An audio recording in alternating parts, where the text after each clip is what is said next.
의원입니다. 조금 아까 서울행정지방법원에서 가처분 신청에 대한 결과가 나왔어요.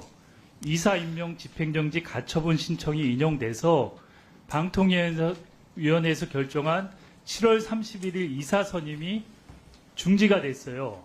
기존의 방문진 이사들이 계속 이사직을 수행할 수 있게 됐고, 여기 주문에 보면 본안 소송의 판결 선고가 선고일로부터 30일이 되는 날까지 효력을 정지한다.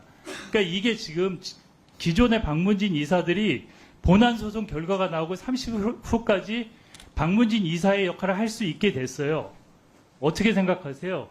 저 김태규 직무대행. 뭐 법원의 판단이기 때문에 그 부분은 그대로 효력이 있을 거라고 생각합니다. 이 과정에서 이 판결은 7월 31일 이진숙 위원장과 김태규 부위원장의 쿠데타라고 제가 표현을 했는데, 그날 일이 문제가 있다는 걸 저는 법원이 인정했다고 생각을 하는데 어떻게 보세요?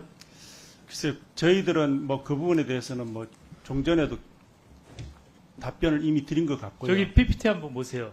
제가 5가지 문제점을 지적했었어요. 7월 31일 이사 선임 과정에.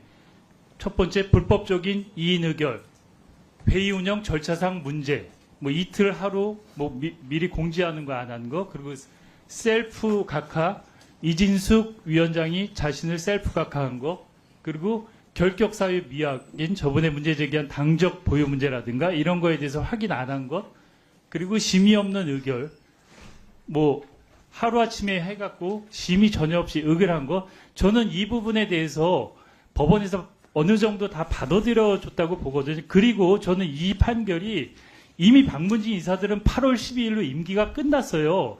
임기가 끝났는데 이런 판결을 하는 건 저는 상당히 힘들다고 생각하거든요. 임기가 끝났는데도 판결을 해준다? 저는 불가능하다고 봐요, 거의. 그럼에도 불구하고 이런 판결을 한 것은 7월 31일 날 이뤄진 일에 대해서 법원이 심각하게 문제의식을 갖고 있다는 거예요.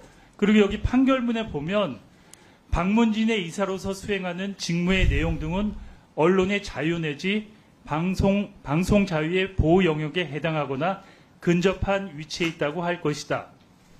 방문진 이사로서의 지위는 민법상 법인의 이사 등에 비해 더 두텁게 보호되어야 하는 개별적이고 구체적인 것이라고 봄이 타당하다.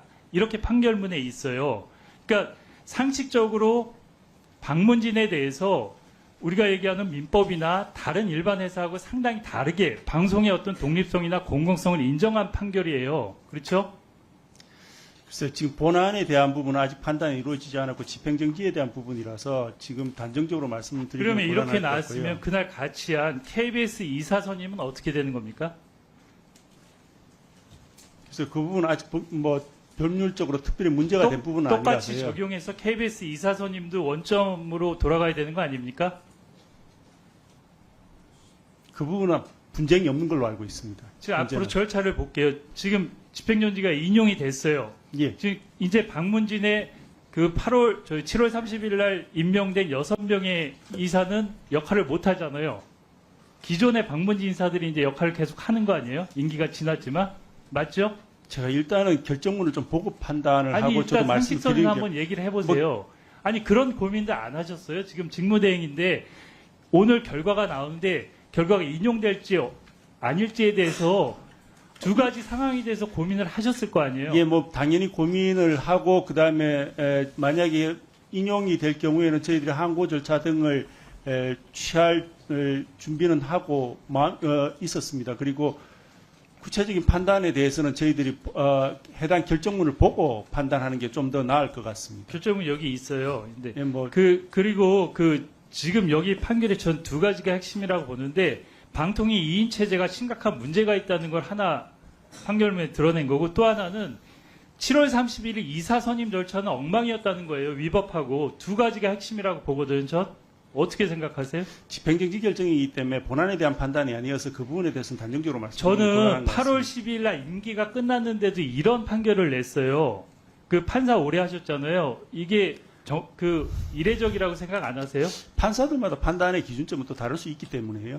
그리고 그러한 것들을 바로 잡자고 또 상소 제도가 있는 것이라서 저희들은 항고를 통해서 그 부분에 대해서 지금 판단을 민주당에서 그 방통위를 정상화하기 위해서 민주당 추천목의 방통위원 임명 절차를 이제 내부에서 시작하기로 했어요. 그래서 9월 안에 민주당은 본회의 통과를 시키는 게 민주당의 목표예요.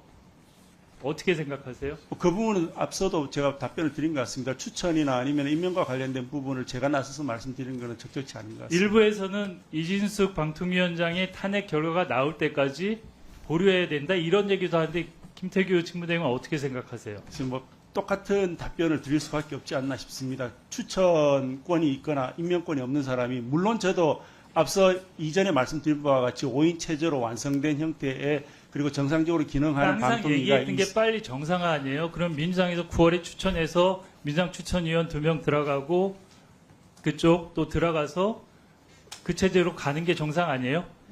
그냥 5인 체제로 정상적으로 뭐 기능하는 것이 이진숙 바람직한 건 위원장의 맞습니다. 탄핵과 상관없이 글쎄요, 그 부분은 제가 나서서 말씀드릴 부분은 아닌 것 같습니다. 그리고 이게 뭐 판결문도 보시고 그날 7월 31일 5가지 문제점하고 계속 지적을 했는데 본인은 적법한 절차에 따라서 문제가 하나도 없다고 계속 얘기를 하시잖아요. 예, 그 부분에 대해서 책임감을 안 가져요? 여기에 대해서? 글쎄요, 제가 책임감을 가지기 때문에 그리 일처리를 했다고 저는 생각하고 있습니다. 아니 그날 다 위법하다고 생각을 하니까 법원에서 저 행정법원에서 이렇게 판결을 한 거 아니에요? 다시 말씀드리지만 그 부분에 대해서 본안에 대해서는 아직까지 법원의 최종적인 판단이 있지 않은 상태라고 말씀드리겠습니다. 그 KBS 건에서 아까 제가 물어봤잖아요. 이거 어떻게 하실 거예요? KBS 지금 이사 선임한 거에 대해서? KBS 건은 여전히 법률적인 분쟁이 아직 발생하지 않은 상태입니다. 그걸 제가 미리 예측해서 말씀을 드리는 것은 적절치 그날 않아 보입니다. 절차가 심의도 없이 다 문제라는 거 아니에요? 이게 뭐